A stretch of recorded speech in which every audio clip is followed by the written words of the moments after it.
Hey, hi, welcome. I don't entirely know what to say today. Today, obviously, we're starting very late because, obvious reasons. I'll leave it at that. But in general, I don't know exactly what we're doing today, but I felt like I should at least try to do something. You know, try to have some semblance of, like, normalcy, I suppose, for lack of a better term. Um...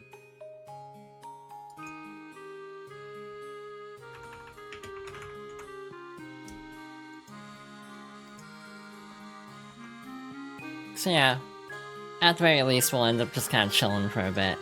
Just for the sake of staying on track, staying on target with, like, the schedule I've picked. But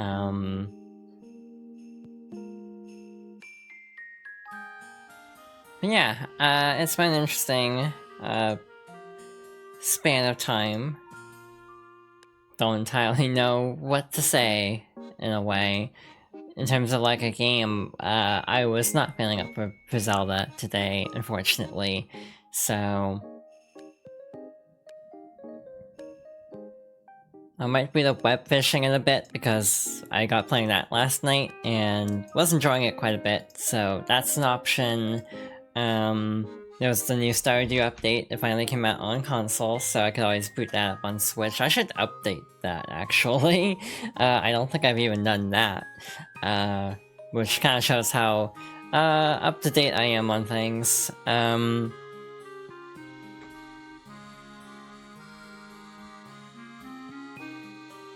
I mean, there's always, like, Fortnite of all things. Could always end up playing that. I don't know, this is just gonna be kind of a very much chill stream, hopefully chill. At least I hope it's chill, both for the sake of everybody, including myself.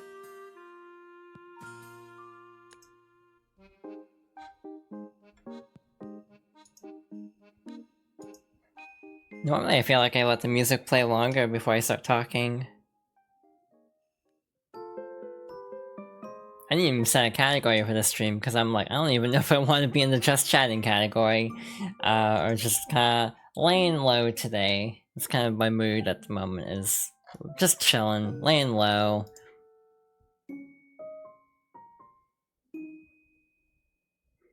Again, probably not a full-length stream, probably a relatively short stream, but just wanted to say I did something productive.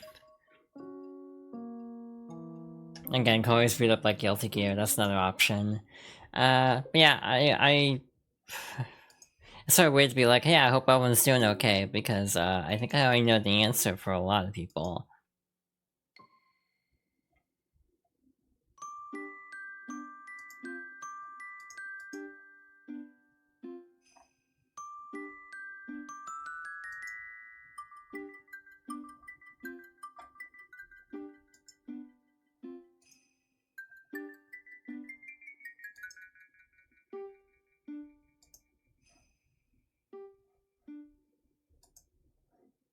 So yeah, just kind of vibing. I didn't even switch over to the VTuber screen, because I'm just kind of out of it. There we go. That should do it. But yeah, hello, welcome. Just kind of chilling for a little bit. Again, I don't even know what to really talk about at this point. Just kind of at a loss, kind of discombobulated, just trying to get through to the best of my ability. Planning for the future, sort of a thing. I don't know, I feel like I'm just rambling at this point. But also I'm like, do I boot up a game? I don't know. I mean, with all this Animal Crossing music, that's another potential option, but, like, that is something to actually talk about, is Switch 2, the successor to the Nintendo Switch, as they're saying. It will have back compatibility, so we don't know what it entails entirely. It could just be really obtuse, because Nintendo. I'm hoping it's just a little like 3DS back compatibility where it's like a different cartridge but it goes in the same slot so all the physical games work, and obviously with NSO transferring it looks like digital will carry forward as well. So with Animal Crossing that raises a very specific question of it's really hard to transfer data from one console to another. So I almost feel like if I am, because I wanted to restart anyway because of name stuff, but I think I might hold off restarting my New Horizons island until I'm on a new system, just so I don't have to fight transferring the island over. I've been kind of itching to play New Horizons again though, to be honest. It's been a bit. I definitely burnt out like everyone did during early lockdown. It is a really odd situation of it was somehow both the most perfectly timed game, but in such a way that was to the game's detriment, because it was a good distraction, but because of lockdown, it just made everyone burn out like super fast on the game in a way that just it never was really able to recover, because it's like, one, they were trying to scramble to add in as much as possible, as quickly as possible, but that was hard during lockdown, and people were also burning through the content in the game really fast because of not having anything else to really do because of lockdown. So again, an interesting, like, combination of elements that just make it very difficult to go back to New Horizons in a way. I also started a new Leaf file. I didn't really spend much time on it, though.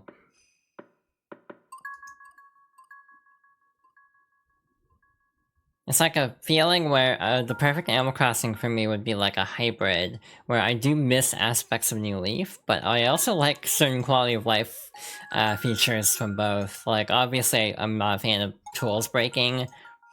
It's somehow different than like Zelda, where you can very easily replace things that break. Well, in Animal Crossing, it's like you have to run all the way back to a tool station, or like a crafting bench, so it's a little bit more of a hassle. Comparatively, I feel like Breath of the Wild does durability better, but again, even that's a divisive topic these days. So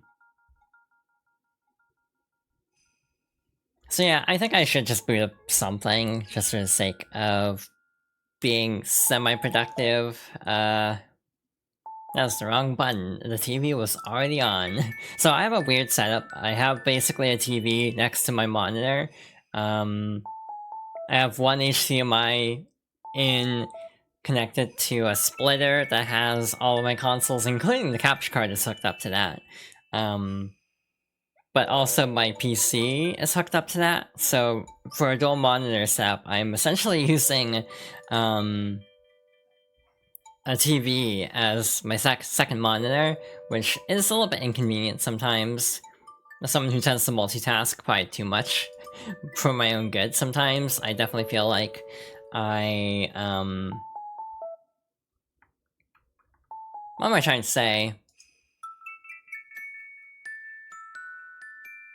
I can get a little bit, like, sidetracked in terms of, like, having too many things open at once, so maybe having a setup that kind of forces me to focus either on a game or on my computer is helpful. Oh wow, a patch just went through. Players now have up to 4 save slots. Game now autosaves every 5 minutes. You can save in the menu. So that's something to keep in mind.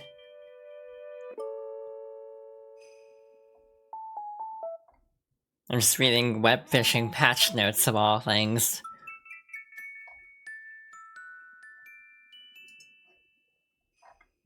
But yeah, I do feel like I need to, also, like, Strive, I should mention, they did address that. They are currently aware of issues that are in the latest patch, and are currently working on fixing a few things, but also they also acknowledged about, like, the amount of changes that were, like, polarizing, and trying to work to, like, compromise with the community on that, is the impression I got, at least. But yeah, I think I'll beat this up for a little bit. I should also mention my keyboard is very loud, so if you hear my keyboard in the background, that's why. And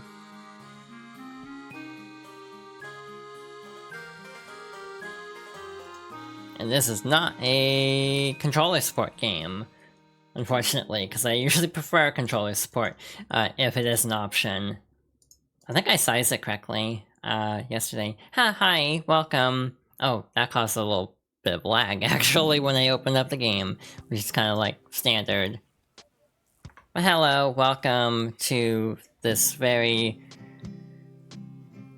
scattered and impromptu sort of stream. We're just gonna mess around with web fishing a little bit for the sake of, just having a little bit of productivity. For now, I think I'm gonna jump into a solo. Just for now. But if enough people want to play, like, later on, maybe... I should also probably mention I'm actually doing web fishing.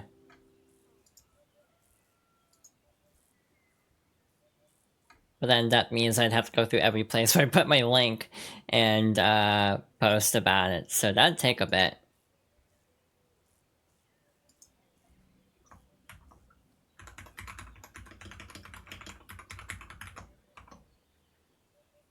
I didn't even, like, post about it on Blue Sky, and I'm kind of, like, moving away from Twitter for the extraordinarily obvious reasons that everyone is moving away from Twitter right now. I am moving things around if you're shuffling noises. Yeah, this is web fishing. I need to actually move this because of where my mouse is placed. So yeah, this is like the hot new game at the moment. Basically, it's like a chat room, but centered around playing little animal characters. You have a cat and dog option, and you just fish. That's all there is to it, really. But it's kind of like the big game. It's kind of like, it reminds me a little bit of like the Among Us craze, where it just kind of like was in the right place at the right time. It's only like $5 too. It's just a nice little way to hang out with people, but you can play it solo, which I'm currently doing. Again, if people express interest, I might switch to a lobby and figure out how that works, but yeah, it's nice. It's been fun to mess around with. I like the art style. I like the kind of basic 3D with like a pixel shader over it. And another game that does this really well is A Short Hike, which is another game I should probably stream at some point. But yeah, I do wish there was controller support just because I'm not really a fan of mouse and keyboard usually. But yeah, I have been enjoying this. It's just kind of a nice little chill game. And again, it's sort of like a framework for a chat room. Which kind of actually brings up another point that I think about sometimes, where we really didn't have anything chat room-like in a long time. I mean, I feel like you have some games like, you know, Roblox and stuff like that. Yeah, it's a filter in A Short Hike, and you can turn it off here too.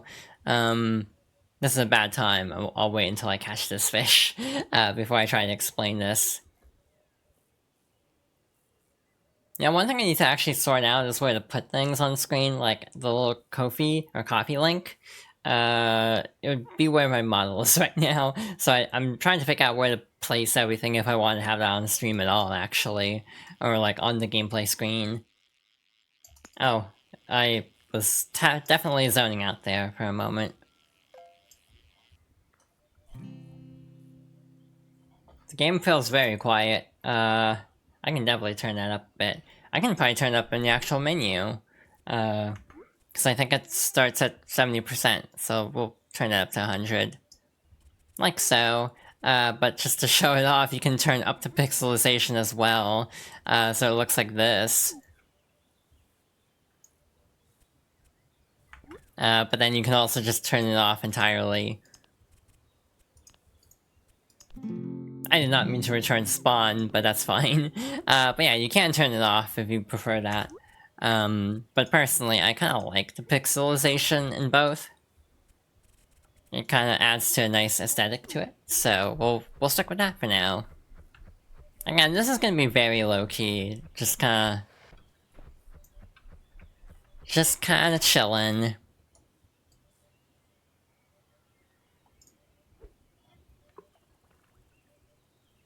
I have a lot of games I want to stream at some point, I just don't know when. Like another game... To be fair, this game doesn't have a lot of sound to it, in all fairness.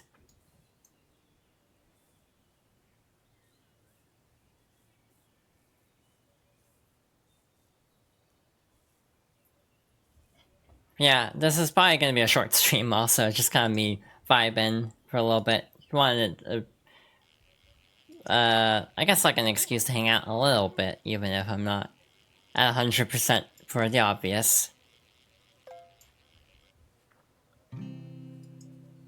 Kind of diamond, okay.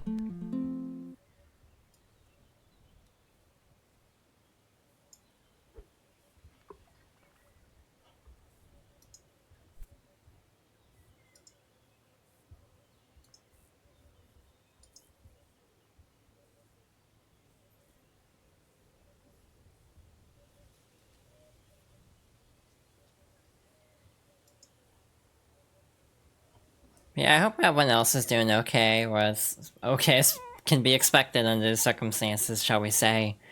I feel like I'm doing okay, sort of. It's complicated though, but again, I don't really want to get into the nitty-gritty of it, as they say.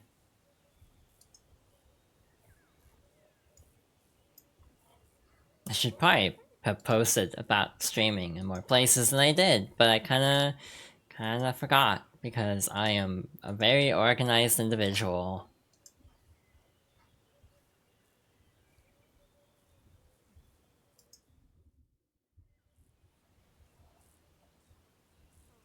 In terms of other things going on, in terms of like lighter news, there really isn't a ton. Again, mostly just Switch 2 speculation. Mario & Luigi comes out tomorrow, which I'm like...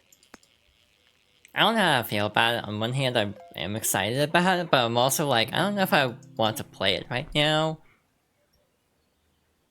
Mostly just because I have a lot of other things to play at the moment. I mean, I always have a lot of other things to play. I have like 400 unfinished games or something.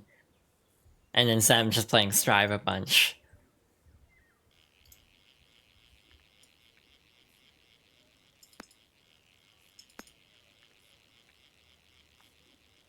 I mean, in under a week, Dizzy's already my like highest leveled character. Because you level up basically. It doesn't really do anything in game. It just kind of shows how much you've played the character. Yeah, Dizzy is officially my highest level character. Previously was I think Bridget or maybe Alphelt. I want to say it was Bridget though. I feel like I played Alphelt a fair amount, but just didn't really stick with her that much.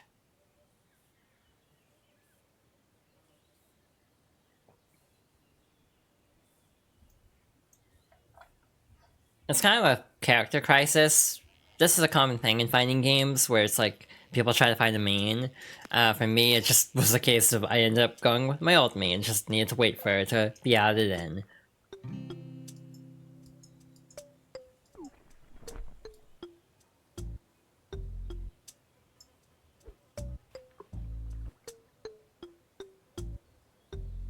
Right now, no, I'm not like really chomping at the bit to play Strive, to be honest. I don't think it would go well with my current headspace.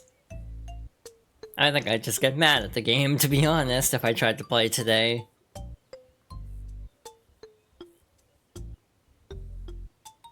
Again, the feeling where I think I'd get more mad if I'm playing or like on stream than off stream. Just because I just genuinely feel like, you know, on stream, I feel like there are more expectations, but then, you know, just in my own time, it's this feeling of, you know, if I'm botching things on my own time, it doesn't feel like I'm, you know, letting anyone else down, I guess, for lack of a better term. That might not be the best way to put it even, but still.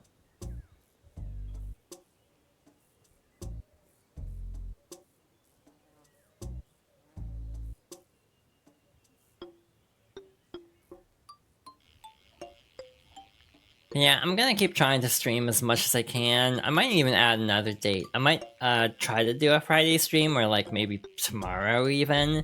Depends on if I'm feeling okay and can get my acting gear fast enough, but I'm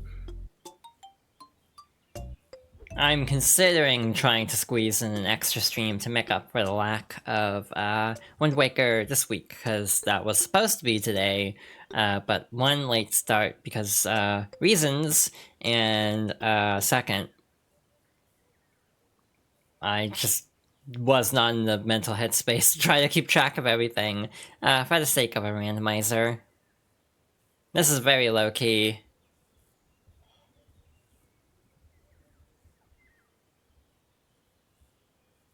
I've also been contemplating trying new things with this VTuber model,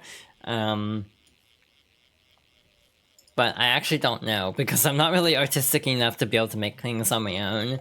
I just use a lot of like preset like assets that people make. And again, it's very nice that so many assets do exist for the sake of, you know, others who aren't able to draw, for example. But it is a case of like, I can't quite find what I'm looking for. Though, to be fair, what I was looking for was very specific, as it turns out.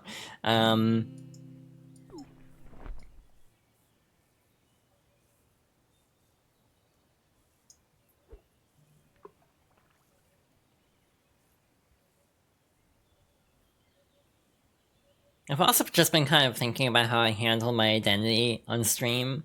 I don't know if that's like a really deep topic to be discussing while playing Webfishing of all things, but something I do think about a lot is how I present myself on streams, or how I come across more than anything.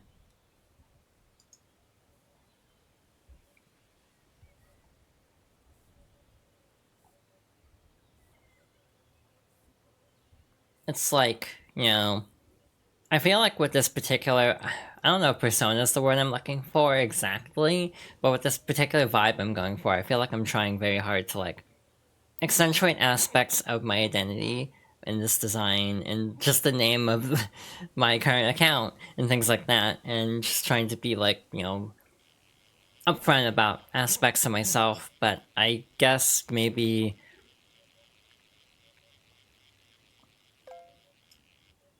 I don't know how to say that. I guess I'm feeling a little bit nervous in a way, for reasons, shall we say.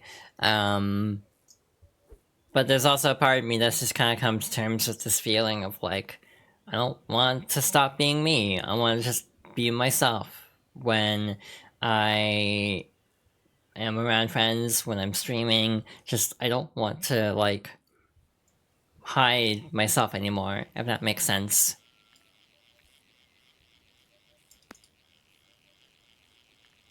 And it's like, could that attract more problematic situations? Potentially. But it's just, well, one, I have a bot set up on this channel that will purge things very quickly if it deems it necessary, so that's also very good. But there's also the feeling of,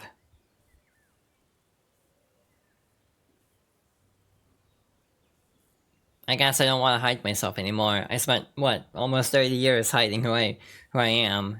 And, well, partly because I didn't really know, but still. It's like, I don't want to, like, hide myself anymore. Again, this is a deep conversation to be having during web fishing, potentially. But that's kind of why I wanted to do this, because it's really chill, and it just gives me room to just kind of talk. Just kind of vibe a little bit.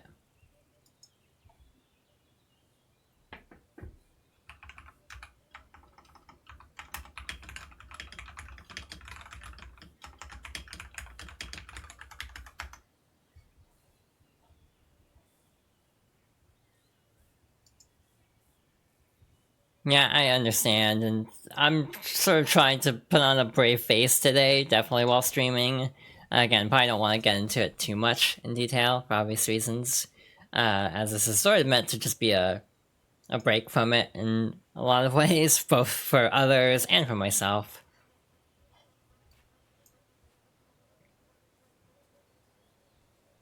in general, though, I guess there's this sort of feeling of 2024 was just an interesting year for me.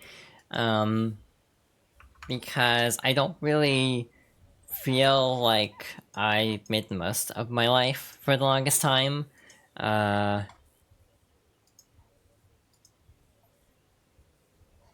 it kind of feels like this is the first time I sort of tried living, I guess, in a way. And it sort of feels weird to think that it was sort of a very brief window where I had this, like, opportunity to, like, not freely self-explore. There's always going to be problems in the world, but just, like, find myself in a way that is not going. Again, it's really hard to talk about without talking about the elephant in the room, shall we say. That might be a wait. Never mind. That's not an unfortunate analogy. That's us mixing up things there. But basically, what I'm trying to say is, like, I felt like this year was me trying to get my life in order in a way, while, like, I had this opportunity to, and I'm still gonna be working on that, and streaming is gonna be an opportunity for that. But I do think, in general, I don't know how to feel about this year in general, because, again, this is the year where I, like, officially started hormones and everything, which was exciting. I started streaming, which was exciting. Started to actually, like, branch out and meet people.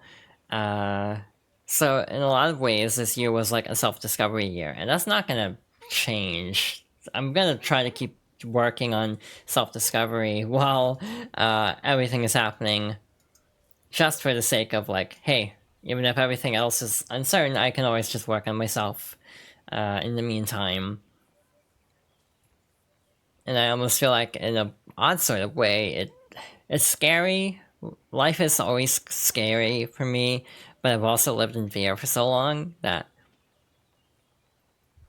I guess I'm just, like, tired of running from that fear, if that makes sense. I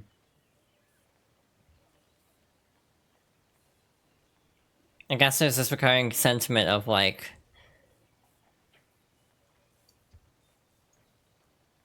I just, like, have to be me, if that makes sense. Hell or high water. I don't want to go back to who I used to be. So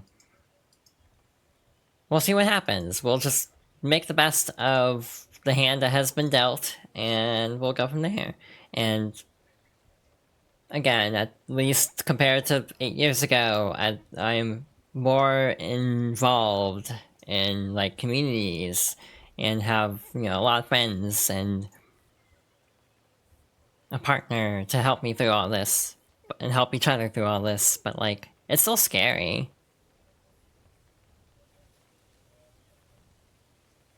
Like, it's not ever going to stop being scary, but I guess in a way there's a sense of, like, oh, well, at least I'm not as alone as the previous time, so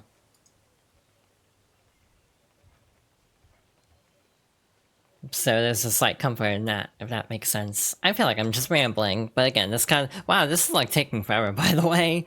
I have no bait, so I've just been sitting here this whole time, and I can't catch anything. I'm actually covering the bait counter. It's in the bottom right. So, oops, you couldn't see either that I had no bait the entire time. That's what happens when you just get on a soapbox, basically.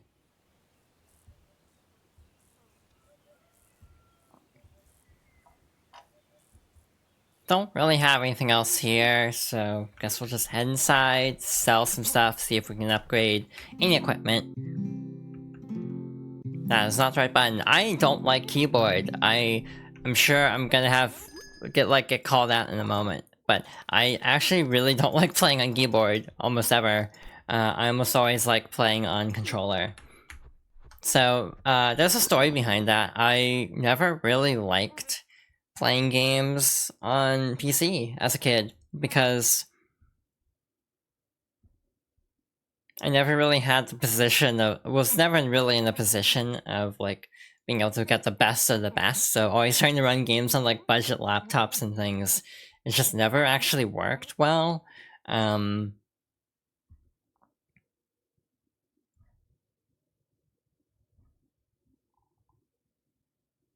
well, that seems helpful. I don't know if these are like limited use though. Oh, you also have different fishing rods. I probably should have looked into this sooner. Oh, you have to like complete journal stuff for that. Oh, that's gonna take a while.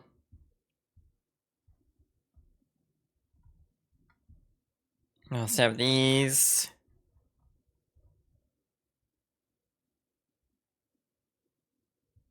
Huh, interesting. Yeah, we really don't have much to be able to upgrade with, so we'll just head back out.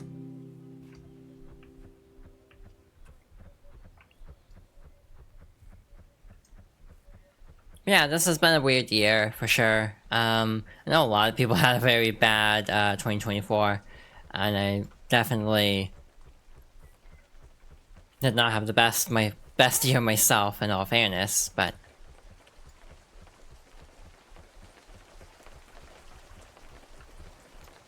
I guess it's sort of a sense of like trying to make the most of it. Appreciating the good times, you know, the bad times don't override the good times.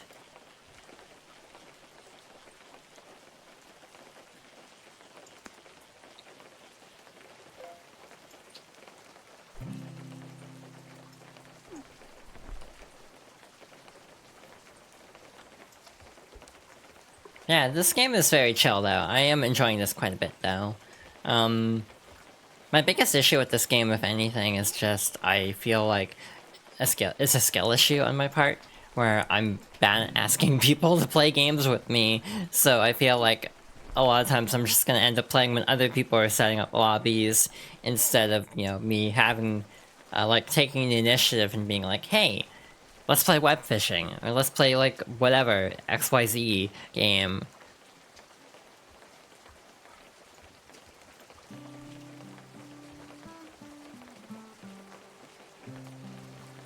Yeah, I know, I can always ask, but I'm just like bad at this in general, so again, it's a skill issue on my part, though it's also like anxiety. I think I have that as a tag under the stream, don't I?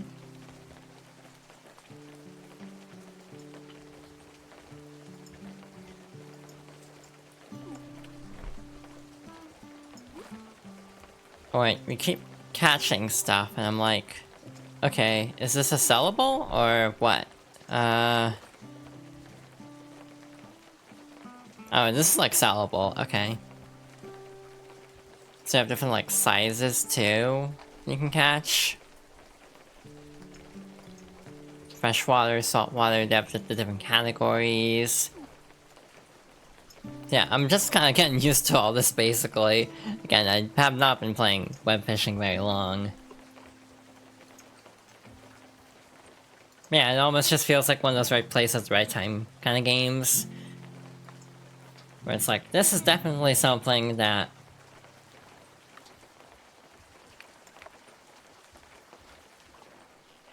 It was just very well timed, in a way. There's a lot of games I've been meaning to stream. One game I really want to stream is Sayonara Wild Hearts.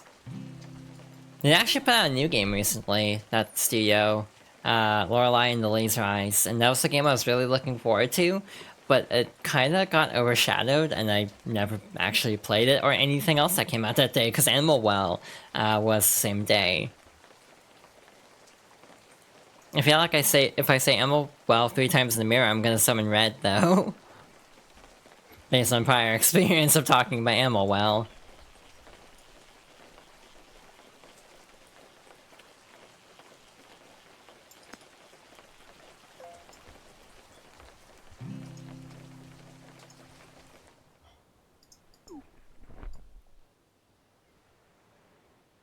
I also need to get better again at, like, organizing multiplayer stuff. Actually just being like, hey, we should play a game together. It's like, I barely played anything with friends, because I'm such a loner most of the time. again, most I've done is just play Fortnite in another server, just because they usually are playing Fortnite, so I just tend to hop in a lot.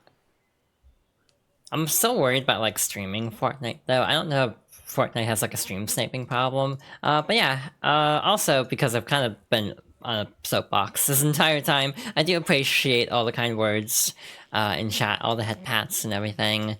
But yeah, I'm feeling surprisingly okay, all things considered. Oh, that's huge.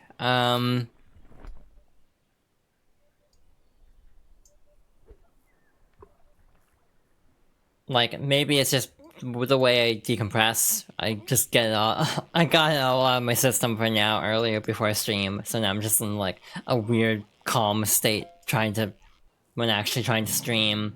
I almost feel like that's kind of an issue I have with streaming a little bit. Not really an issue per se, but just almost this feeling of like, I'm still me on stream. I'm not like playing a character or anything, but I'm also not like as unfiltered as I would be normally. Because that can definitely be very intense.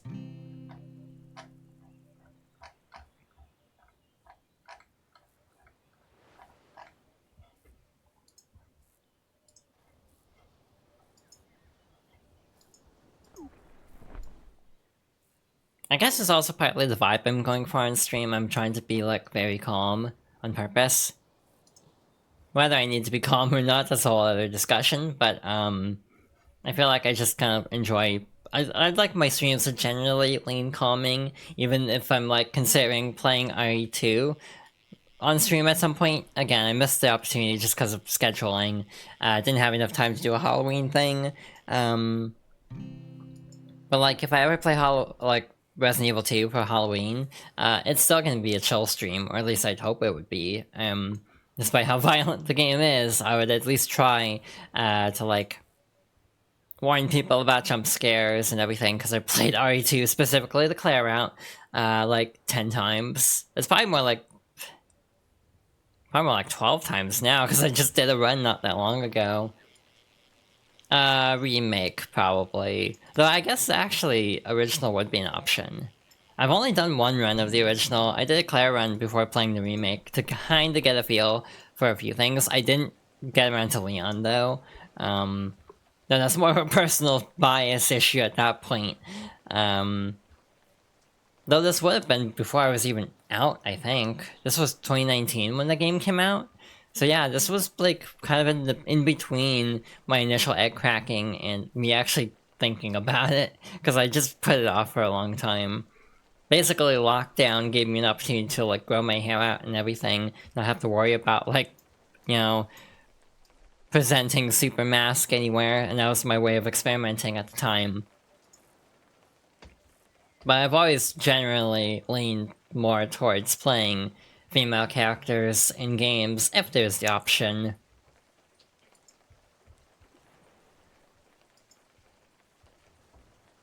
Yeah, my only issue is I don't like spiders, so the original games all really like spiders.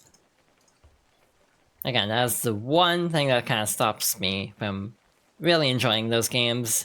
I know on PC, for RE1 Remake, there's a mod that takes out all the spiders. And so I've actually contemplated picking up the PC version so I can just stream that mod. It's kind of weird that everything else about the game I'm totally okay with. It's just the spiders that are like the deal breaker in those older RE games.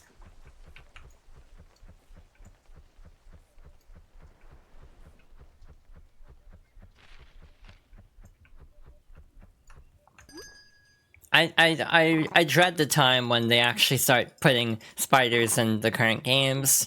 Like, I don't know if I want to see a spider in the current fidelity of the current Resident Evils. Like, I've been very happy that they actually got rid of the spiders in both 2 and 3's remakes. 4 didn't really have any to begin with, other than like small ones in the environment. Though 4 also adds like weird scorpion things, so kind of oddly enough, introduces more spiders than were in the original.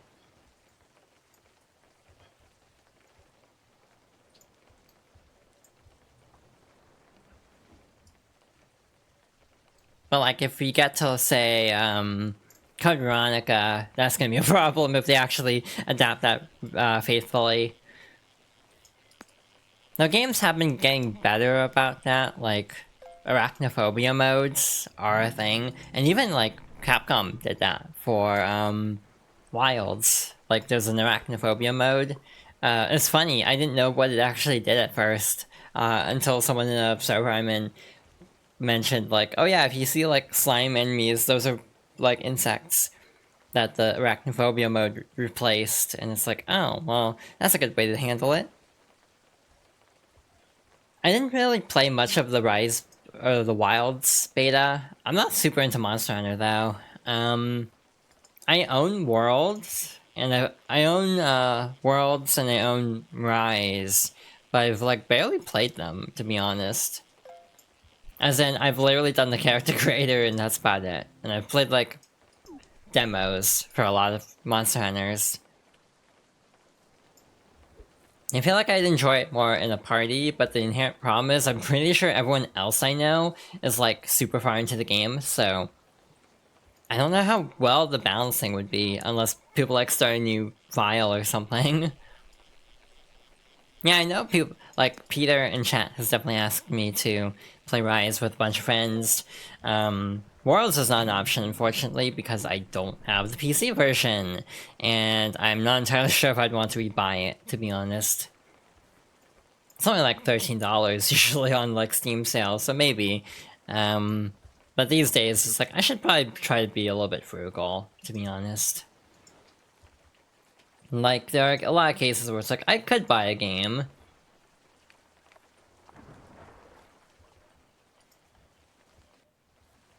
However,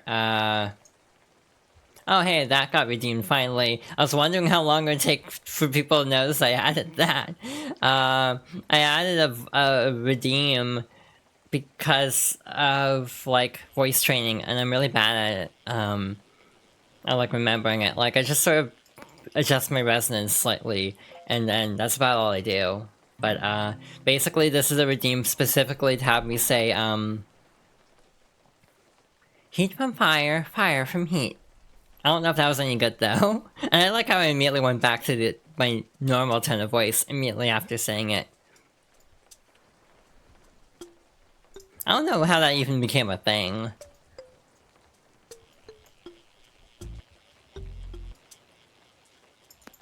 I also set the cooldown on that very high, so it cannot be spammed.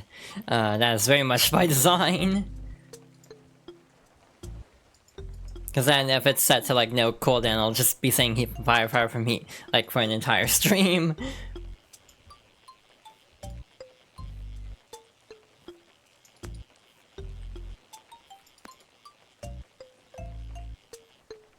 I've thought about other redeems too, but I don't know. There we go.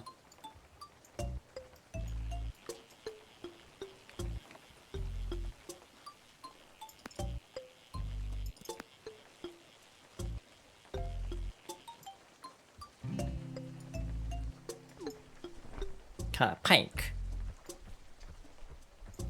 So yeah, I think you do get rarer fish from ripples in the water. One day we'll get gender facts. See, again, like I've said before, I don't feel like I'm clever enough to pull off like improv comedy like that. I don't really think on my feet very fast.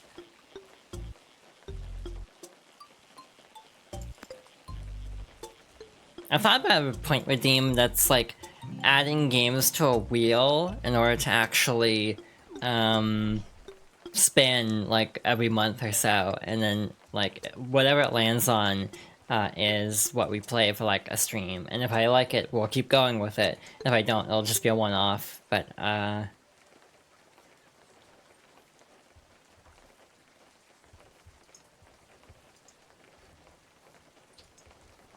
don't know where I was going with that.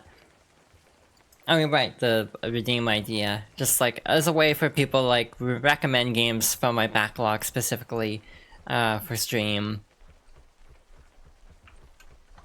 But I'm also like still trying to think about like pricing and everything because it could definitely backlog very quickly. Or maybe not even get enough in the queue fast enough to spin a wheel. It would be a wheel of one game potentially, depending on how many people submit for it.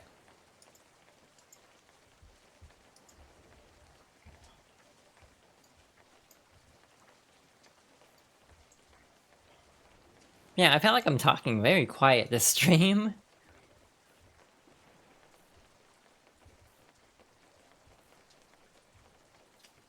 Like I said, I think I also had a plan for like an infinite fusion run with like all Sylveon fusions for like Pride Month. And now I'm almost feeling more inspired to do that next year, depending on how things go.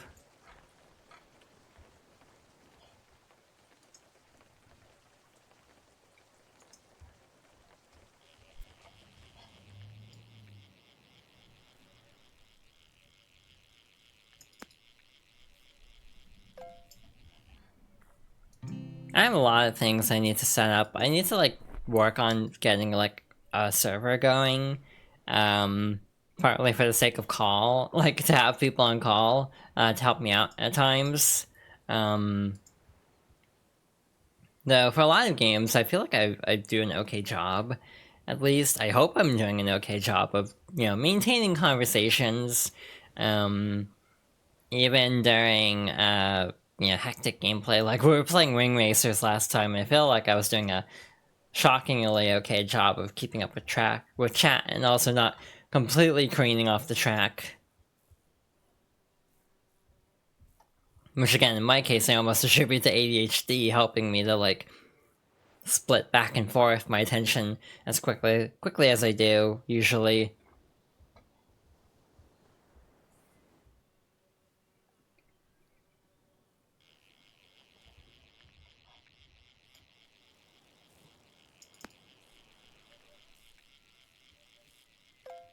I'm also working off like in my own time to compile a list of every game I want to stream, which is proving to be quite the endeavor, to be honest, because there are a lot of games I'd like to stream. This was not actually going to be one of them, but again, just today I'm like, I need something chill.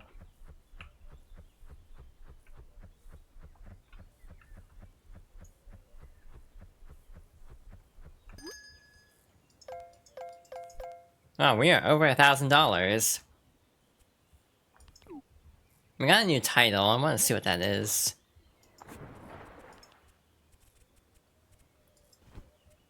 Cozy title, or critic title. Having too long of a list is better than no idea. That's fair. It's just I have a like executive dysfunction, so I tend to like then struggle to make a decision if the list is too big.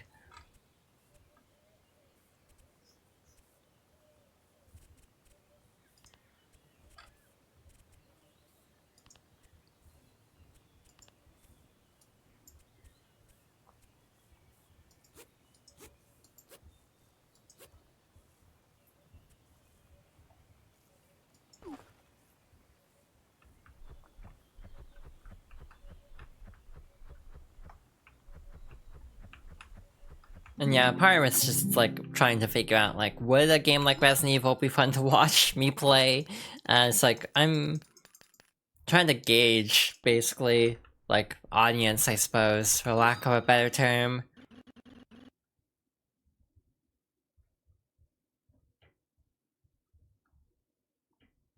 I don't have any hats actually. The clothing selection is actually kind of okay, but not like super exciting in my opinion. I mean, sure.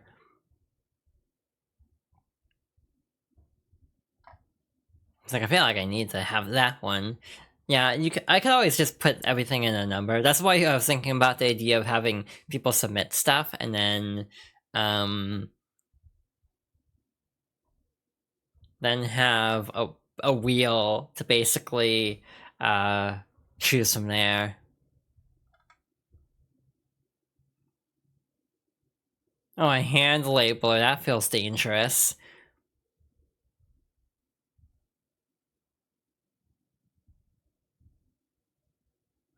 Alright, I'm intrigued, I'm buying these.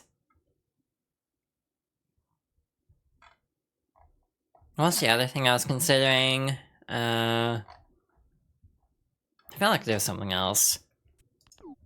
But yeah, just like making a big wheel of games to decide what to play next might be a viable option in the future. You can also buy upgrades. I should probably consider that more than I am currently doing. You know, different types of bait, you have different like upgrades. This is very helpful, having more storage, so we don't have to sell as often. But I think I'll save my money from there. Might as well also restock this.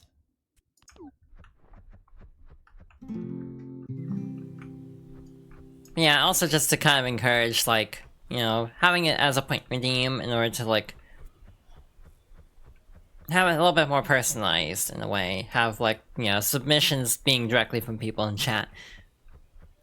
But again, mostly just a matter of trying to figure out how to actually, like, price a reward like that. That's my biggest hurdle at the moment, is just that aspect of it.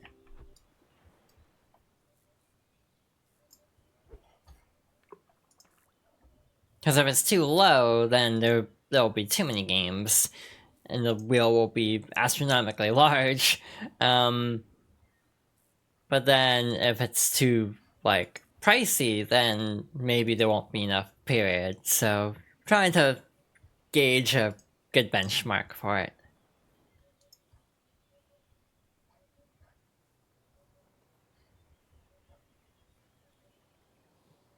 What else? What's something outside my comfort zone that people wouldn't expect me to want to stream? You know, a game I'd really like to play is Kingdom Hearts, but I hear that's like a DMCA nightmare, specifically on Twitch. So that's what I'm kind of like trying to figure out how to do. And one way to go about it would be to basically have a local recording, keep the music, but then have the VOD archive not have any game sound. So then only the YouTube version would actually have music or any audio beyond my voice, which would be kind of weird. But I guess that would be a way to get around the audio muting or DMCA issues of Twitch. But I've been really, like, hankering to play Kingdom Hearts again. It's been, like, a bit. It was actually before Kingdom Hearts 3. I wanted to catch up, and then I burnt out because I tried playing them all in a row. I skipped Chain of Memories because I was kind of not feeling it. And so I played 1, 2, and then Birth by Sleep. But all 3 characters are Birth by Sleep. So by the time I got to Dream Drop Distance, I was pretty much not feeling Kingdom Hearts at that point, and so I just kind of bailed. I basically got through the first world of Dream Drop Distance and then stopped. So I really didn't invest a whole lot of time into that.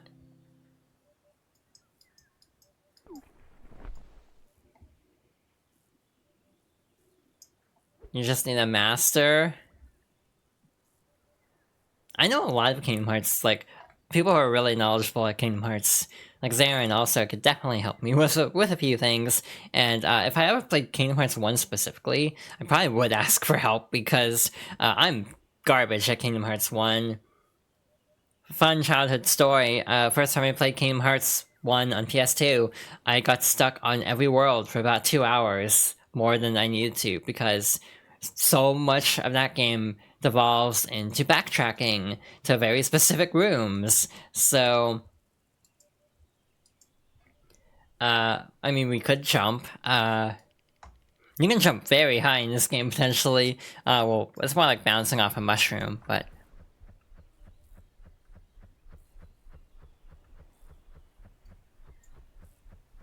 KH1 is not the best. But Weirdly enough, when I played Final Remix, or whatever the hell it's called, I had a much better time with it.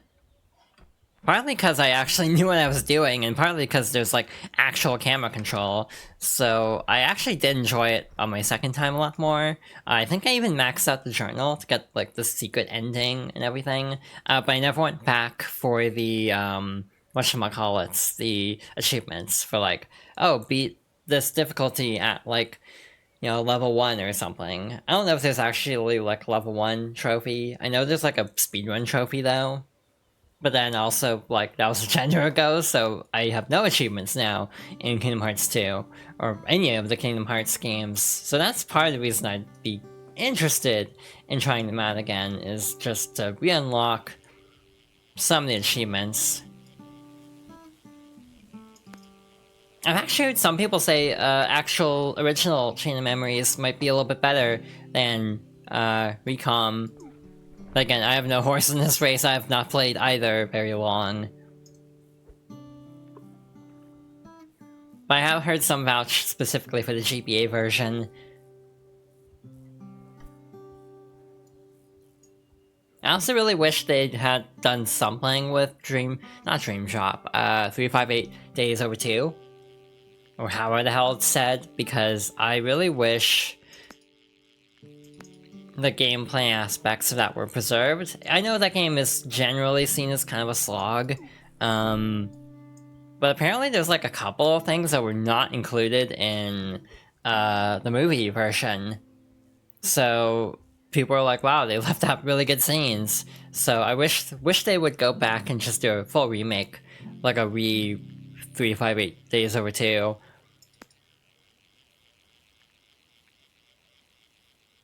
I do apologize if I'm not also keeping up with chat the best, or like being the most like social today. Like a little distant. I feel like I'm being a little bit distant at the moment.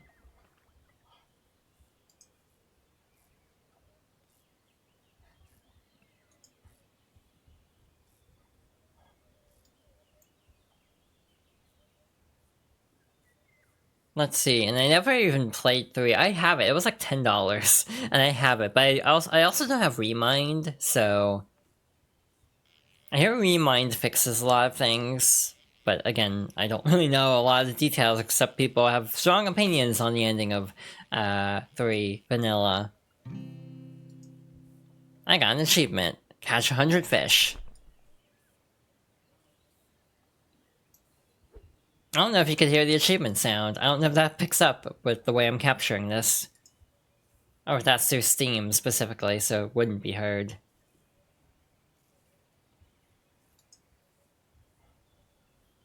I do not have Melody. Is it Melody of Memories or Memories of Melodies?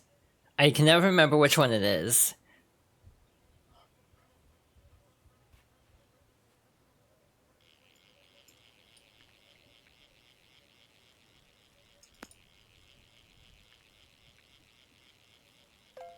Got it right the first time. Melody of Memories. Okay. I can never remember. See, like, my thing is, I'm OCD about, like, collecting, so I like having everything on one system.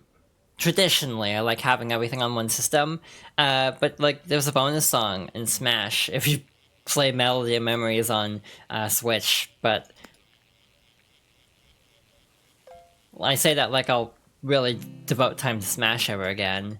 I've kind of burnt out on that game.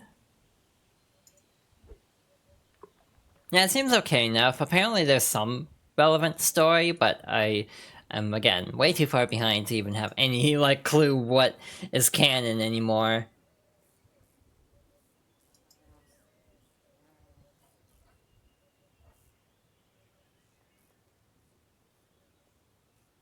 Like, I don't know what exactly... Oh, it's 2 cutscenes, yeah. That figures.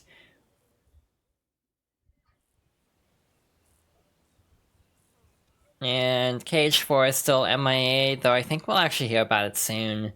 Like, my gut feeling... I mean, all the mobile games are canon except, like, VCast.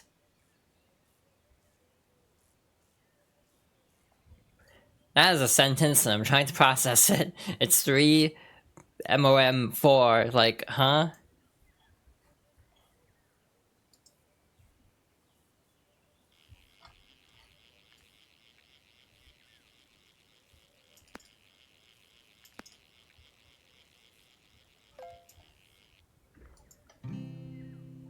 Just Remind.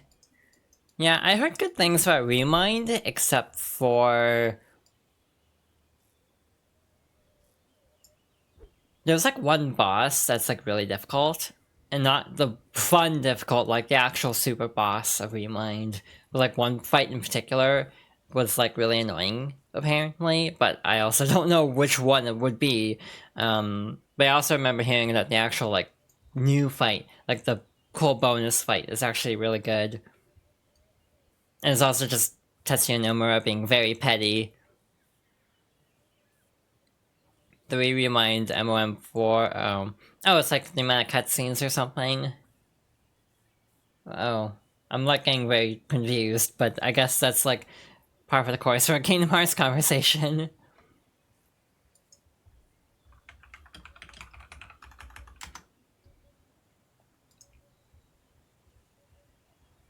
My other thing with Kingdom Hearts is I like the gameplay of it, but I also don't like Disney properties very much. People are always surprised a little bit how much I've not seen in terms of like Disney movies. Like, I remember seeing Lilo and Stitch, I remember seeing Lion King 1 and 2, and 1.5. I've seen Tarzan, I've seen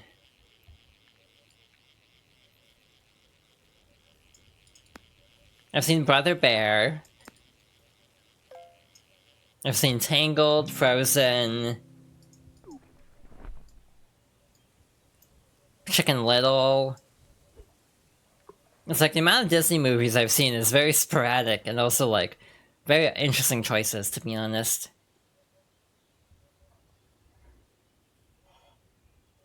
So like when there's always like callbacks.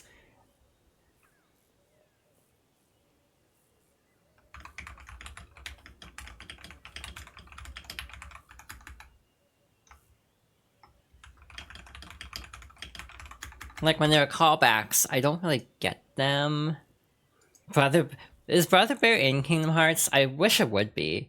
Because it'd be funny. Just, I have a weird memory. I think it was like Labor Day weekend or Memorial Day weekend, and it was like hell trying to find a screening of Brother Bear that wasn't like booked solid. It's like the weirdest childhood memory that just like the core memory unlocked.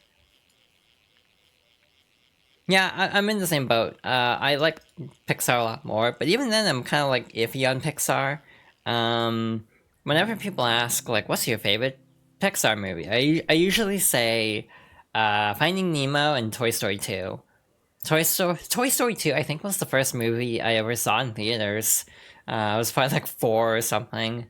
But I kind of fell off after Toy Story 3. I think that was a bit of hype overload personally, because everyone was like raving about Toy Story 3 and then I finally saw it and it was like, that's alright. But I feel like I was a little bit overhyped on it. And so I never saw 4, but I also heard 4 was like not the best, and they're also making 5 for some ungodly reason.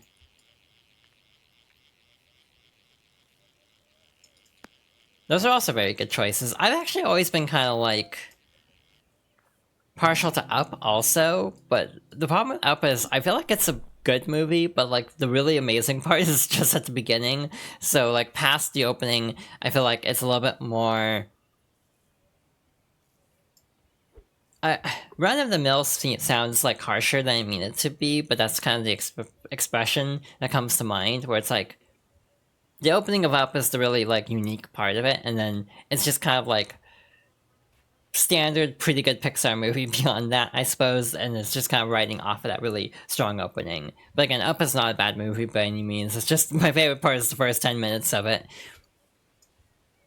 I also have not seen anything past Toy Story 3, have I? I haven't seen... Oh, Brave might have been after, actually. I might have seen Brave. I have seen Brave, which would be...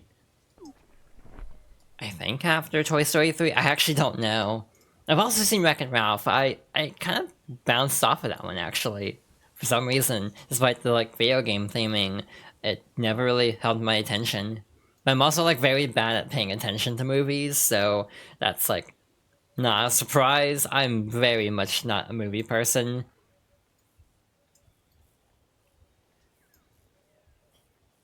Yeah, Wreck-It Ralph is just standard Disney. I remember it came out like the same year as Brave though, so that's why I thought of it.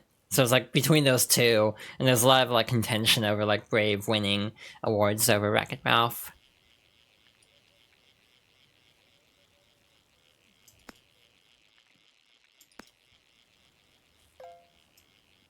I want to say Brave was 2012, yeah. So yeah, that would be the last Pixar movie I ever saw. And then I just kind of stopped watching movies, to be fair. It's not really like a Pixar-specific problem in this case, but just... Actually, it might have been, depending on what was next. I just, like, not had much that really grabbed my attention.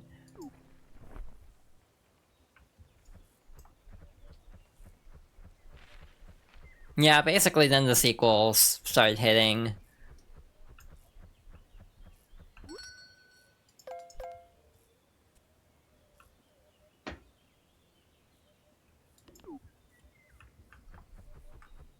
In general, though, again, I do have more affinity for Pixar. You know, a game I'd be really curious in trying again is actually the Incredibles movie game. I remember it being really, really hard as a kid. So I'd almost be curious to see if it's as difficult now that I'm all grown up. Or if it's like, it was just me being like 10 and it was a skill issue, or if the game was actually like genuinely difficult.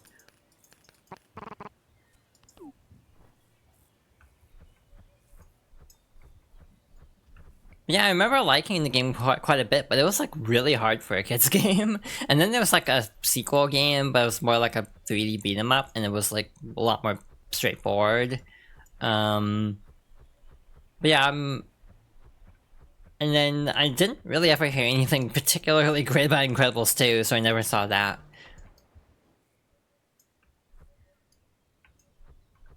The Rise of the Underminer. I have vague memories of playing that game and thinking it was okay. Not like as interesting, maybe because it was easier.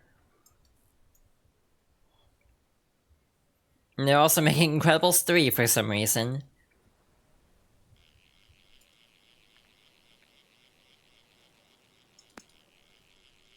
I remember playing a lot of movie games as a kid, which weirdly enough means I will always associate Super Smash Bros. Melee and the B movie mentally, because I think I was playing both at the same time, or like roughly around the same time.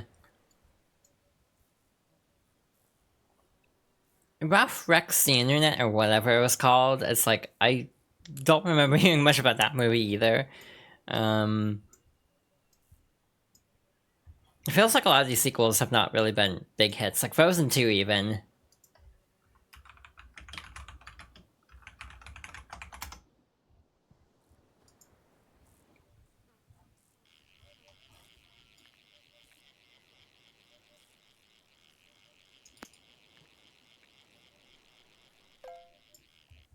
I always find it funny that, in Tangled, Rapunzel is voiced by, Aerith from Kingdom Hearts 1, actually. But also, she's not in... she doesn't voice Aerith beyond Kingdom Hearts 1. So, like, even Rapunzel in KH3 is not Mandy Moore.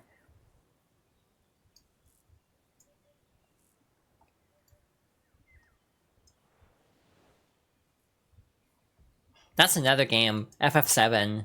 I've contemplated streaming FF7, but I know that game has some parts that have not aged well, shall we say, so I am a little hesitant to actually stream that, because there's a few moments that are very yikes.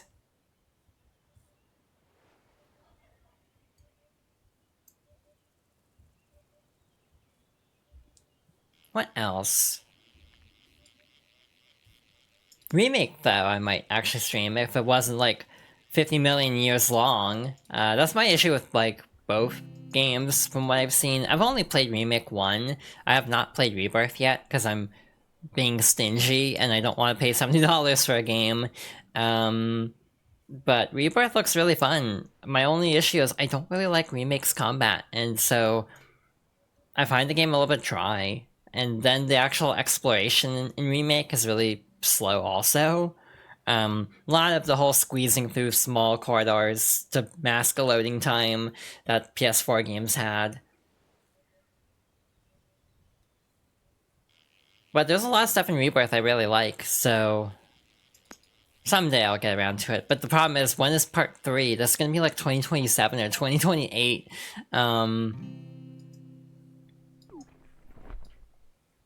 So that just feels like a long wait. And again, I've told this story before, but it's like, why I haven't seen Spider-Verse yet?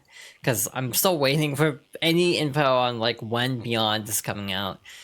Because if Across the Spider-Verse is as big of a cliffhanger as I understand it is, I probably will just want to watch those movies like relatively close together. That doesn't give me really much of an excuse to have not seen the first Spider-Verse, though, I will fully concede. Someday I will. Hell, I haven't played Spider-Man 2 yet. I even have a PS5 and I haven't played Spider-Man 2. I was just waiting for patches for that game, and so now that's fully patched, I'm still just waiting for a price drop, basically.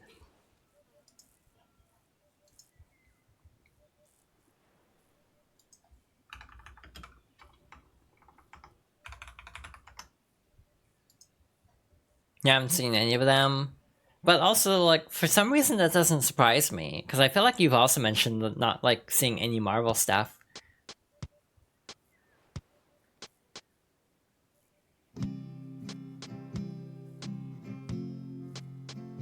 You know, another game I need to play is Crisis Core. I have it, I just never started it.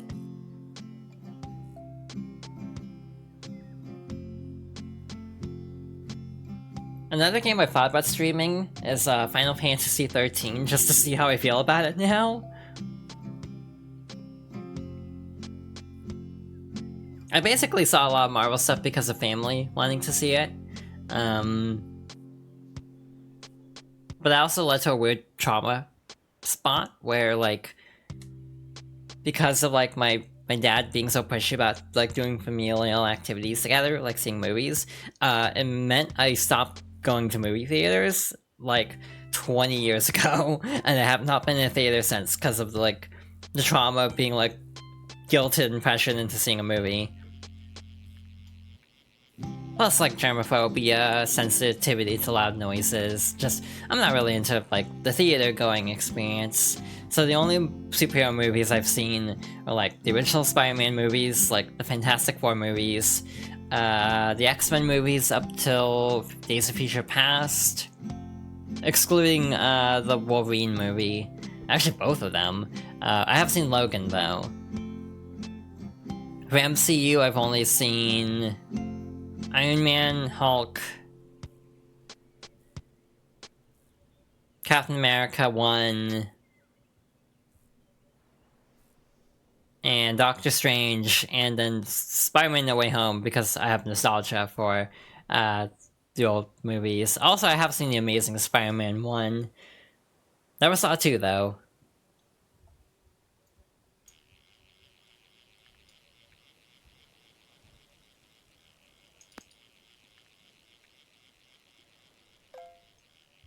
Like, if you were to ask me what the most recent movie I've seen would be, it would probably be Everything Everywhere All at Once. That's like the only movie I saw last year, I'm pretty sure, because I just don't see many movies.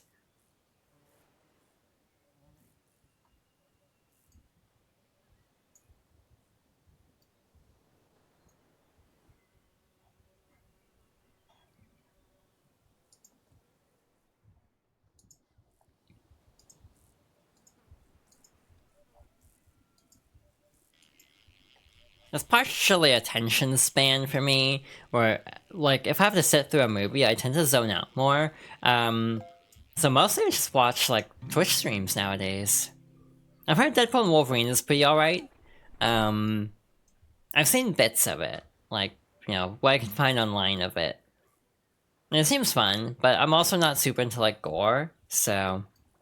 D&D. I've heard really good things about the D&D movie.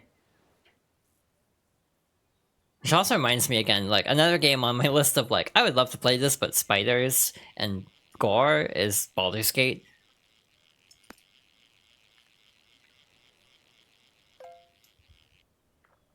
Again, like, most of my, like, I'm weird about games. If there's, like, a good character creator, I'm already, like, way more interested than otherwise. And, like, Baldur's Gate 3 is definitely an example of that, where it's like, I just want to make a pretty character, and that's most of my reason for wanting to play it, as shallow as that might sound. I mean, that's part of the reason I'm as interested, like, why I find Saints Row more interesting than Grand Theft Auto, is being able to actually create a character.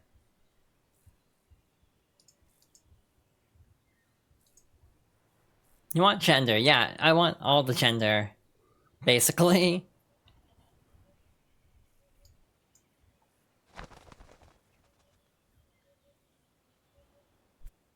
It's one of those things where it's like, I look back at it and it makes a lot of sense now. Like, I almost always played the female option in, like, Pokemon, and, like, most games where I had the option.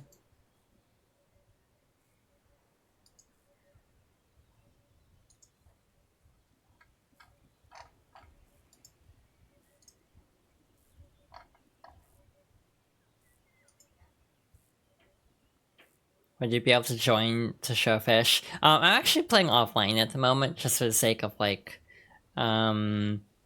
just kind of maintaining a chill vibe, I guess. Like, I guess I kind of worry about, like, opening up a lobby, because I actually don't know how to properly set up everything. I've never actually done that before, so maybe at some point we'll do, like, an open lobby, hang out with friends. But again, this also wasn't meant to be a very long stream. This is probably, I meant to only go like an hour, but we're already at like an hour and a half. So that's partially my fault for just being disorganized and ADHD and going longer than I meant to, because I didn't stop when I meant to stop streaming. The pretty fox can have gender as a treat. I mean, I can... Maybe I shouldn't finish that sentence, actually.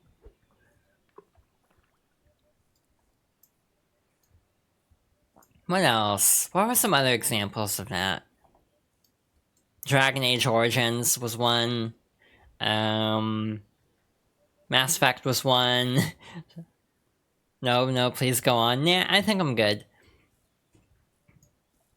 I actually don't know where I was going with that period. I, like, totally had no train of thought there. No thoughts head empty.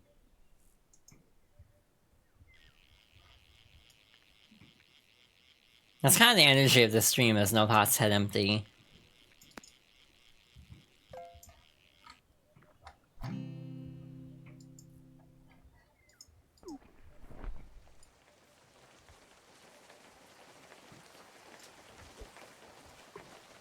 Man, they're feeling. The pretty fox can have no thoughts as a treat. I appreciate it. I don't know if that's a good treat, though. What other games were there? Like, whenever I could play as a female character, I would almost always play as a female character. And I kind of thought nothing of it, to be honest.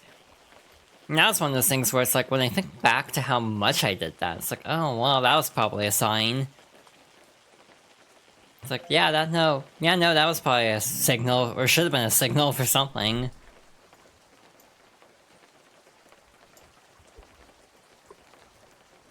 It's weird looking back, and again, there was the term like egg crack and all that, and I still don't know entirely when my egg cracked, per se. Again, my understanding of it was in 2018, but I genuinely don't know what caused it.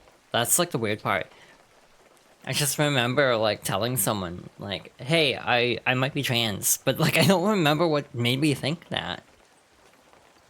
Like what gave me that inclination to, you know, confide in somebody. And I'd been wrestling with my gender for like a very long time, until like what, 20, well actually just this year, to be blunt. Have I ever told this story? I actually don't know if I've told this story here, or like on stream.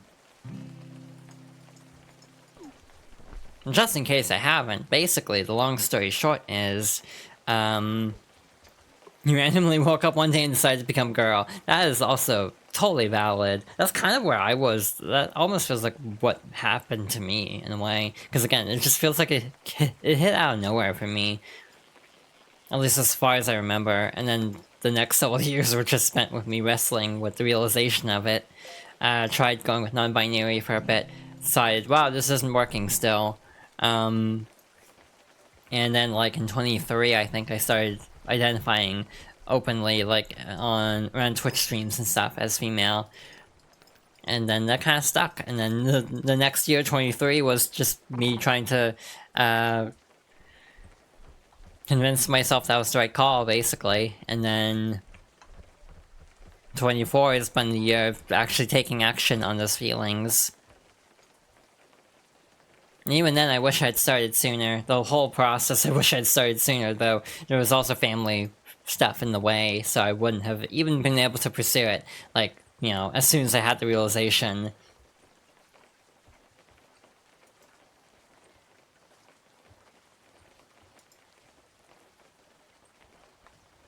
But yeah, everyone's gender journey is very different. Like, your gender's personalized, I guess is a way to put it. But it's just very interesting that some people just kind of like know. There's not like a specific like tell. It's just like you just feel something's off and like, yeah, no, this is right. This is the right call.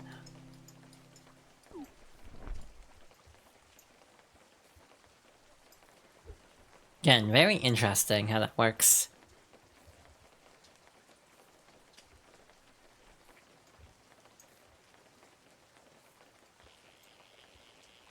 Sometimes I also wonder if I talk too much about being trans, like I'm making too much of a fuss about it. I don't know if that's even a valid concern of mine, but that is something I think about sometimes, like, again, whether I talk about it too much. It is a part of who I am, basically, but still.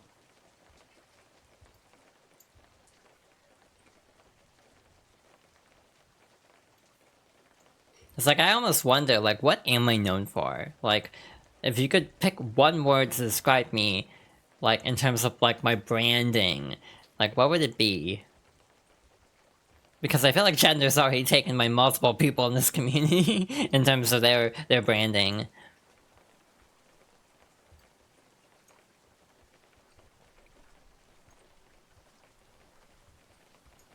Fops. That is a fair comment.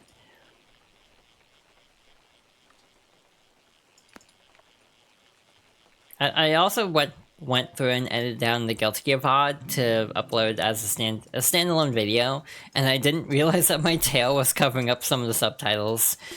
So oops.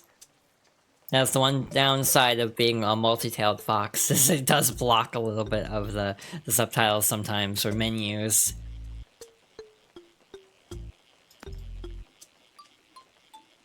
I've thought about trying to design a layout where, like, the game is in the corner, so that basically gets, you know, the game out of the way of, like, my model blocking things, but that's kind of a case of, like,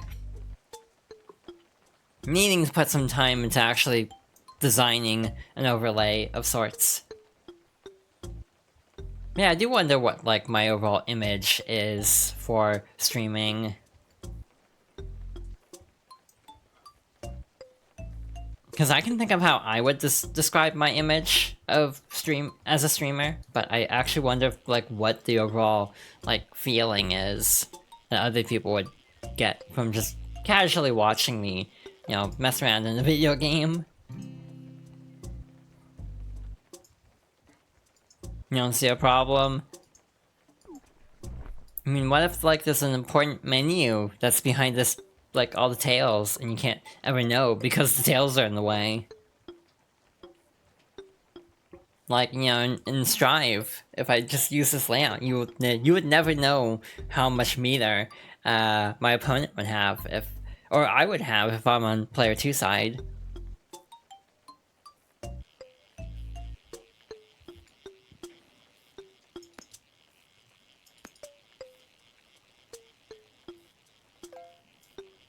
I will say, one thing that's kind of bumming me out a little bit is I don't really have any games I'm really looking forward to at the moment. I guess Mario and Luigi is the closest, but that's also tomorrow, so it's like, it's so close it kind of doesn't count, in my opinion.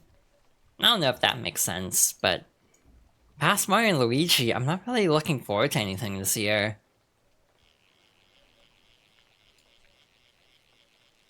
Or next year, for that matter. I can't think of a single game off the top of my head that I'm really looking forward to next year.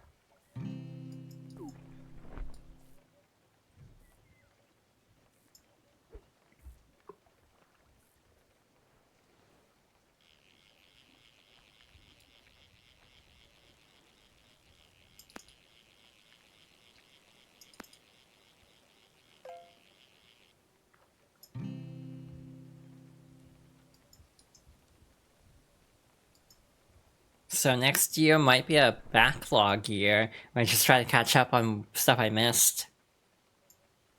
Again, I would like in the new year to try to focus more on games I haven't played at all.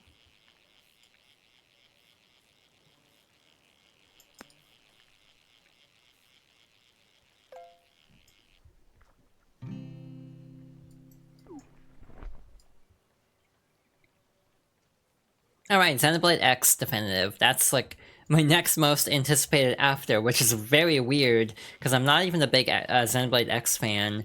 Though I also fully attribute it to a skill issue, as I did not pay attention to that game's tutorials whatsoever, so it was partly on me for playing really badly.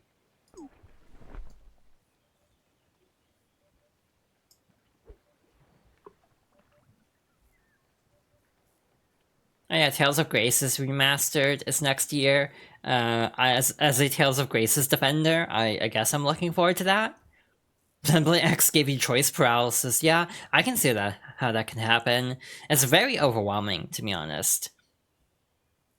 And I would like to assume they're adding quality of life options to kind of streamline some of it, because again, like, all the companion quests and everything is just kind of a headache with how that game is structured, because of how, I'm pretty sure you can't swap out party members wherever. You have to be at like an outpost for it. And I don't even think you can actually change time of day unless you're at an outpost. So there's a lot of things that could improve in Xenoblade X, and I hope they do.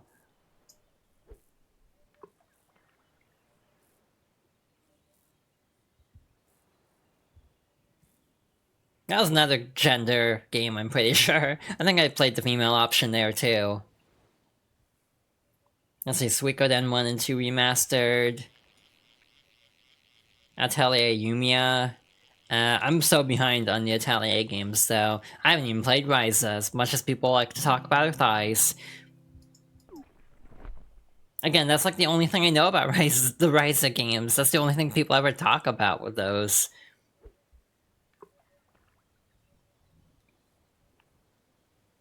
The City of the Wolves, but I'm not really into KOF, to be honest. Oh, Fantasy Life is next year. I forgot it got delayed. Oh, I really hope Fantasy Life is good. I really would like that to succeed. I really love the 3DS game.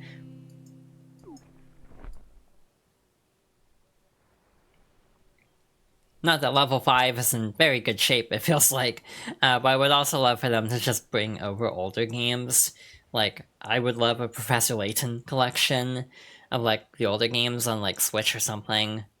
You know, get people caught up before 7 comes out.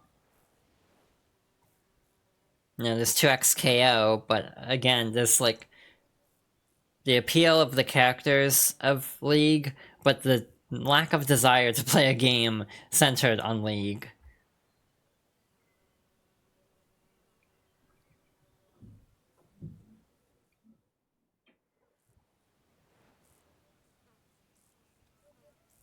Wait, what? Huh? I'm looking through a list and I'm seeing, something interesting here, and I need to verify.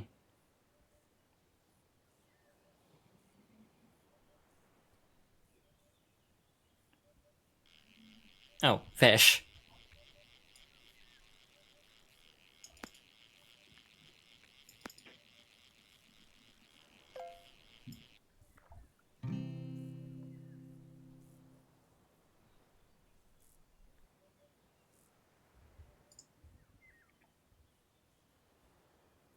Oh, a new Atelier game was announced, huh? How? The other one isn't even out.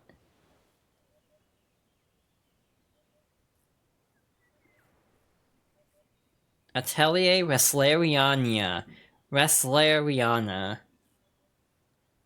Spin-off of the mobile game. Yeah, they're constantly churning out these games. I can't keep up with them. Like, I feel like the Ryza games are like yearly.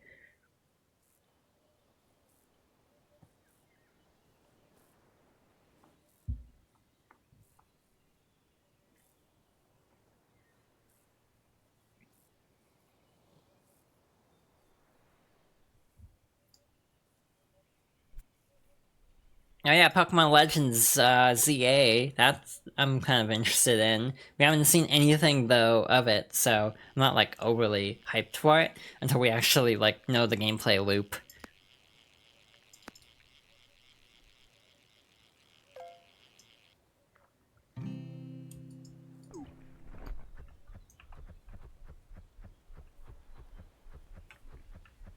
I feel like my voice is giving out, to be honest, so I might actually call the stream before too long.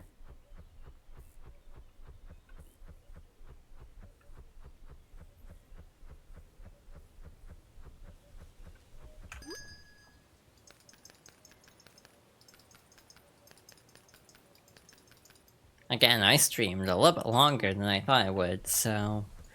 I think what we'll do is we will try to go through this current set of bait, which is 15, and then we'll go from there.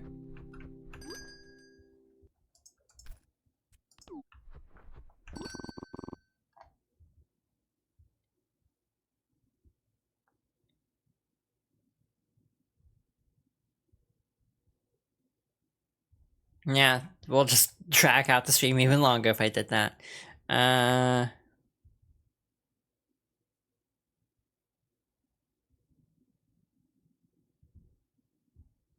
So this can force specific types of fish, which is good if you're trying to complete the logs and everything. So yeah, definitely good upgrades. We'll look into that later. Well, probably on my own time I'll decide. Or I could get stuck on the cabin.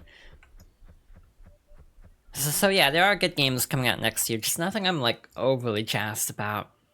But again, it's partly because there's probably a new Nintendo console next year, so we're kind of in a holding pattern with Nintendo specifically. Oh yeah, the new Shantae, that's probably one I'm excited about. The Shovel Knight remake, Slay the Spire 2. Never played 1 actually. I still haven't played Balatro. I probably should, huh?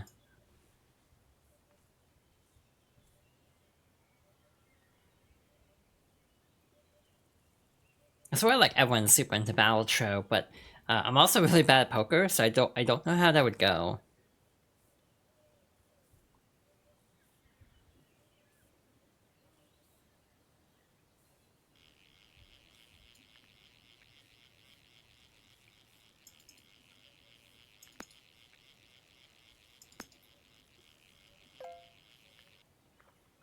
Maybe that'd be something to stream if I actually buy the game at some point. I don't own it yet though.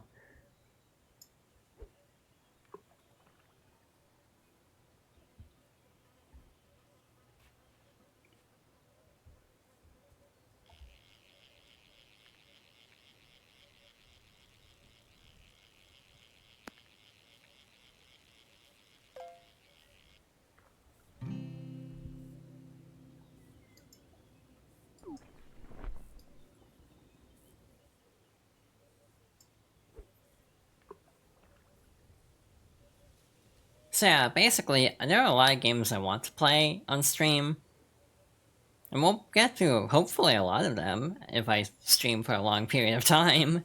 But again, at some point I may have to up the amount of streams I actually do in order to get through things in a reasonable clip, because otherwise we'll be stuck on one game for a very long time.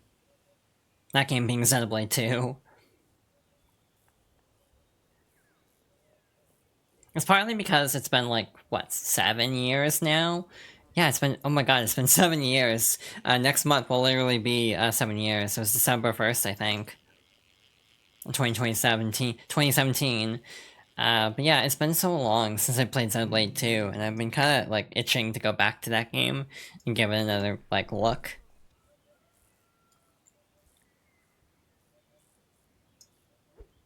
It's like, I like Xenoblade 2 quite a bit. My only issue is I was so bad at it because I didn't understand the gameplay well enough. Now that I kind of know what I'm doing, like I got through Torna no problem. But now that I kind of understand how the gameplay works, I feel like I'd have a better time with it. And I already enjoyed the game quite a bit though, so... And also picking up details like, you know, foreshadowing, because Xenoblade is big on foreshadowing, where like sometimes the second playthrough can be really fun, because you'll spot all the little like... little hints of the upcoming plot. Things that may not be like very overt, very subtle details.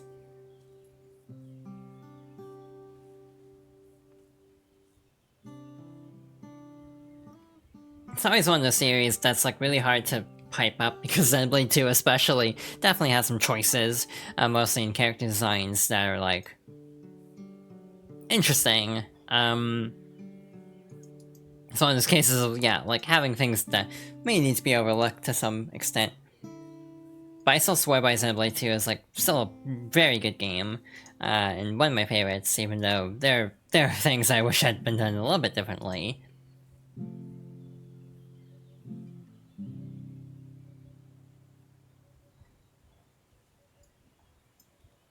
But again, there's almost a feeling of, should I play Xenoblade 1 on stream first? But that's another like 40 hours.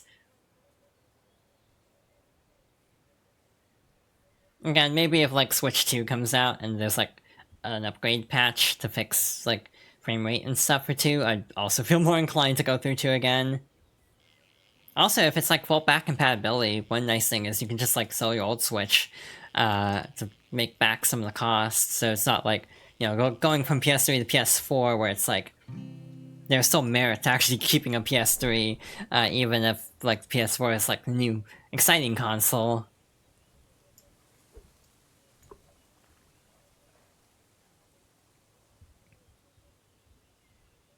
I do think it'll stop with physical at some point for Switch, though. Like, if there's a Switch 3, again, this is getting way into hypotheticals that are too far out to really, you know, for me to, like, deeply dive into, but just...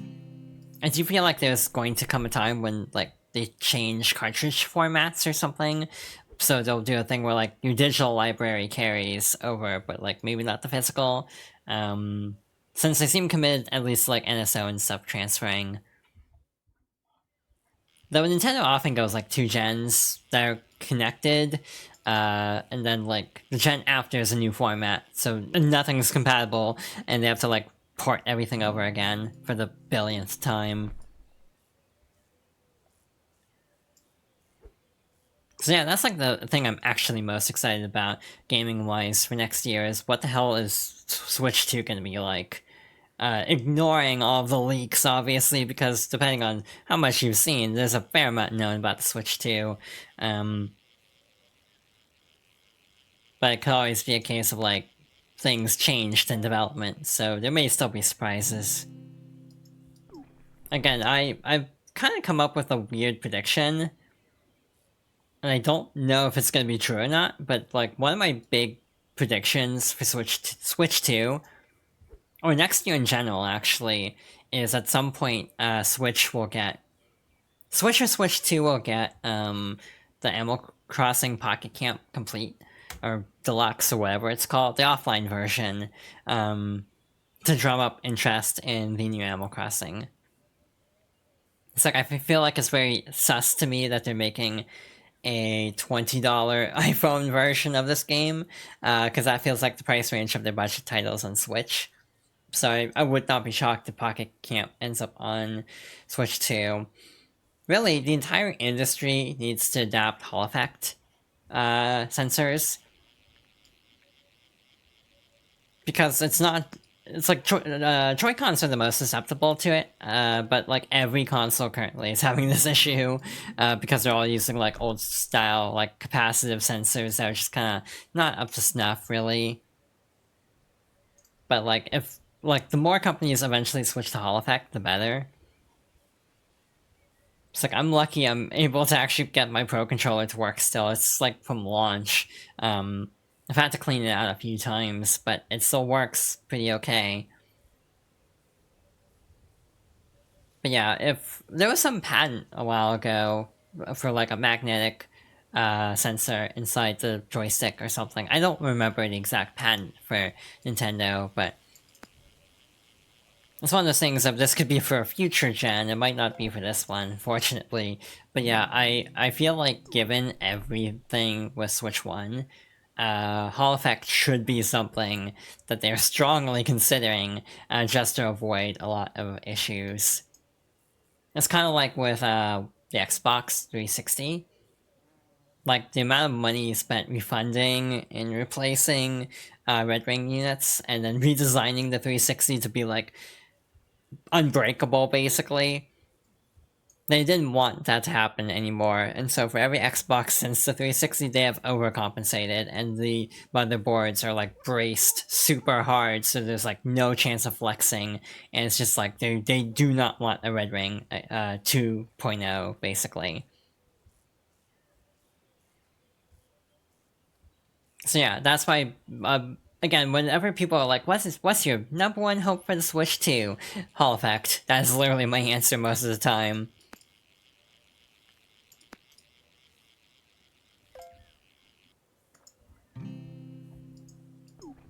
Though there are also third-party options. My only problem is I don't trust myself to take apart a Joy-Con and install a new analog stick. That feels like a great way to break a ribbon cable and have to spend more money buying a new Joy-Con. So I definitely would not feel comfortable doing that, though it is an option. People already make Hall effect sticks for the current Switch products. Yeah, basically, it's like the old, like, to explain, because I keep talking about Hall effect, basically it's like old style joysticks use like physical mechanisms that are like used to gauge inputs. But like Hall effect being magnetic, you're not having physical parts of this controller that are weighing down, you're just having magnets that are not gonna degrade the same way. So in theory, Hall effect means that you're not gonna have as much degradation and therefore less overall, fewer overall issues with drift, in theory. I don't know if it is possible for Hall effect to still drift though. Like if the magnets can, lose strength or anything over time. But again, I definitely think this is something they should be strongly considering right now based on all the grief they rightfully got during the Switch 1 era. I don't know what I'm doing with my voice today. I feel like I'm kind of slacking. But I'm also just very tired. I can't put over a long period of time. Like, I know Dreamcast. Like, okay, the Dreamcast is the coolest console that no one took seriously, but it did so many things right. And in retrospect, is getting credit for things. Like, obviously, like, DLC was a big one. There were like seasonal events in Sonic Adventure and games like that. We have like Christmas decor, various like holiday themed costumes and stuff for like Sonic Adventure 1 and 2. And those were essentially like holiday DLC, like for free. And like the Dreamcast had like the VMU, which was a really cool concept that they definitely gave up on too early, to be honest. And though no one's really been able to pull off like a second screen gimmick ever. Even like the Wii U was not a success, but I do recall hearing that the Dreamcast analog sticks also use magnets, which is sort of seen as like an early version of what we now have as like Hall effect sensors for analog sticks. So it is a feeling of like the Dreamcast was like definitely power like limited compared to like the PS2 or Xbox. But it definitely had some really cool advancements that are ironically coming back into style. I never had a Dreamcast. It's one of those consoles that's always seemed really cool. The only downside of the Dreamcast I've heard is the laser is like really ineffective. So like disc reading can be very like loud. That's like the one main complaint I hear about the Dreamcast over and over.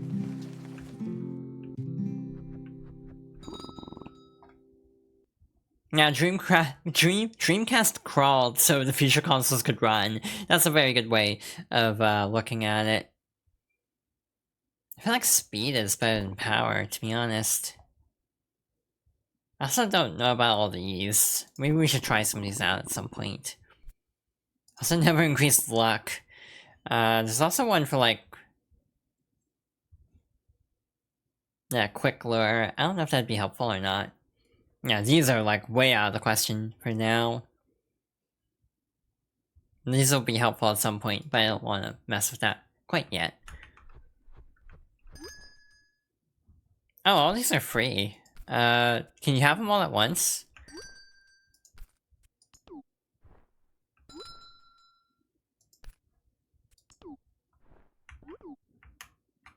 What button is that? B? Or key? Ah, so you can't just have all of them at once. Alright, this is low tier. This is standard. Low chance of catching shining fish. Low chance of catching glistening fish. So these are better. I assume they also get better as they go along, too.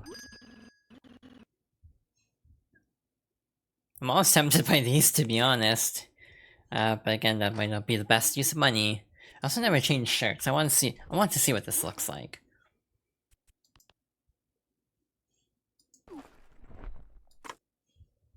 Hand labeler. Again, I guess if I ever get into like an online session, these will definitely come in handy. Cosmetic red pants unlocked. So that was the treasure chest item. That's very subtle, actually. I was kind of hoping it'd be a little bit easier to see. So we'll go back to this for now. Red pants. Kind of clashes with what I currently have. And titles. Yeah, we'll stick with Cozy for a title.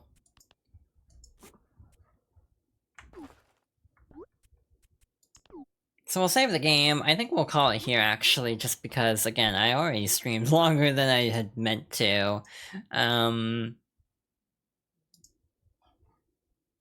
being said, thanks everybody for stopping by. It really means a lot, actually, having people to hang out with on a fairly,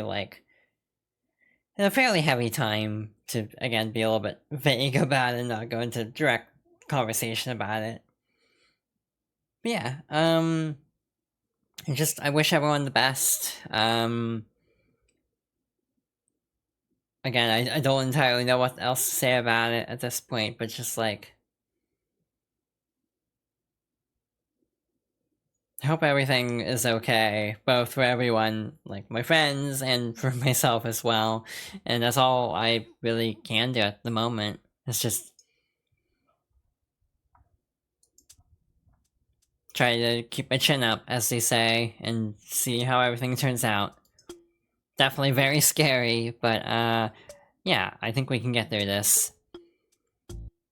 I don't know what I'm doing with my voice. I don't know if this is like remotely pleasant, actually, to be honest, because like, I feel like I'm just really not putting much effort into my voice at the moment.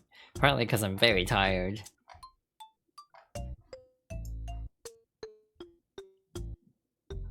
Yeah, thank you all for stopping by, thank you all for watching, lurking, all the support as always. Next stream will probably be Monday for sure, if everything goes well, and according to plan.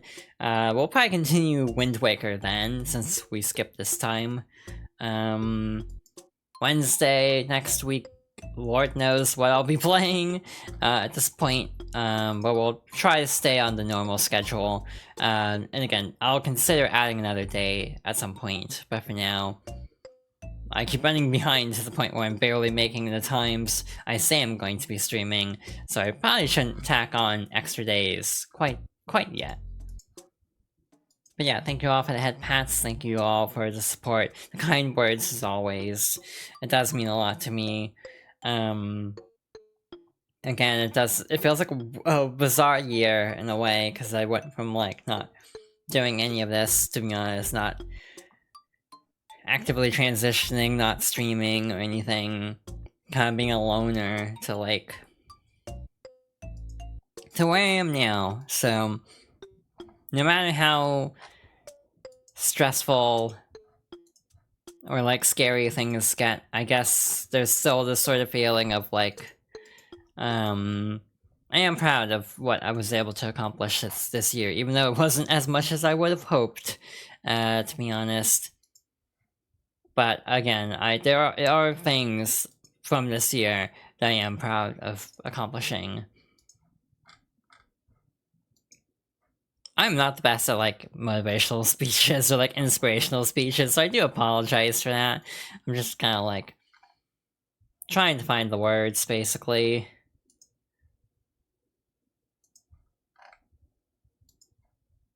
Interesting timing.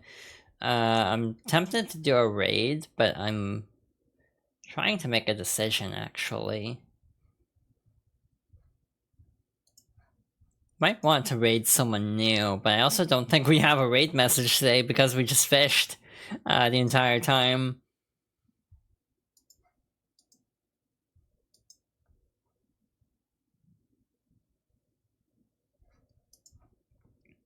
Yeah, I'm not sure if I really have a raid message.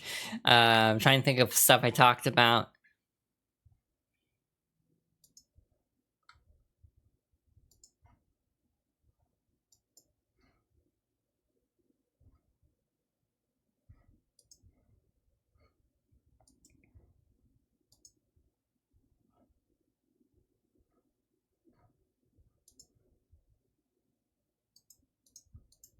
Alright, I'm just looking into some things at the moment.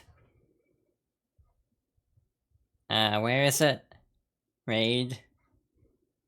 I swear, trying to navigate all this is very difficult.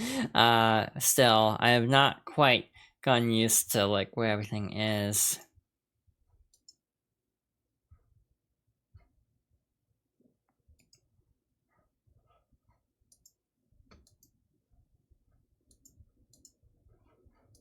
But I've kind of thought maybe we could mix things up this time.